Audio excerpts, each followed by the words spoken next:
ബിസ്മില്ല വസ്സലാത്തു വസ്സലാമു അലാ റസൂലില്ല അമ്മാ ബഅദ്. സഹോദരന്മാരെ, സഹോദരികളെ, അനുവാദം ചോദിക്കണം, പ്രവേശിക്കാൻ, അകത്ത് കടക്കാൻ അനുവാദം തേടണം എന്ന് പറഞ്ഞത് കാണാൻ പാടില്ലാത്ത കാര്യങ്ങൾ നമ്മളുടെ കണ്ണിന് കാണാതിരിക്കാൻ വേണ്ടിയാണ്. കാഴ്ചയുടെ നിയന്ത്രണത്തിനും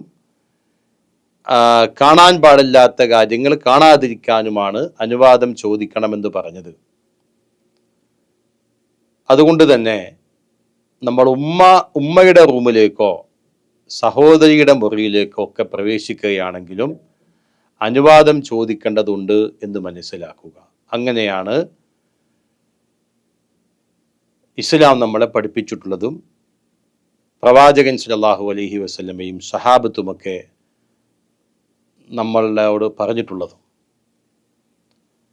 സഹോദരി എൻ്റെ ഉമ്മയുടെ അടുക്കിലേക്ക് പ്രവേശിക്കുമ്പോൾ അനുവാദം ചോദിക്കേണ്ടതുണ്ടോ എന്നതിന് അതെ എന്നാണ് മറുപടി.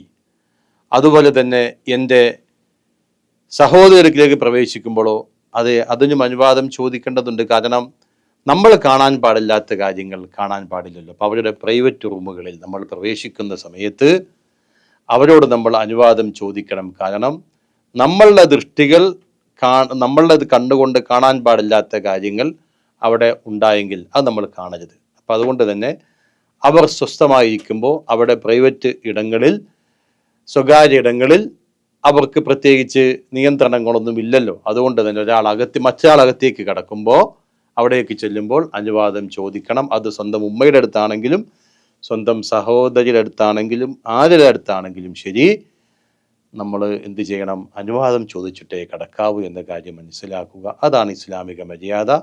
അസ്സലാമു അലൈക്കും വറഹ്മത്തുള്ളാഹി.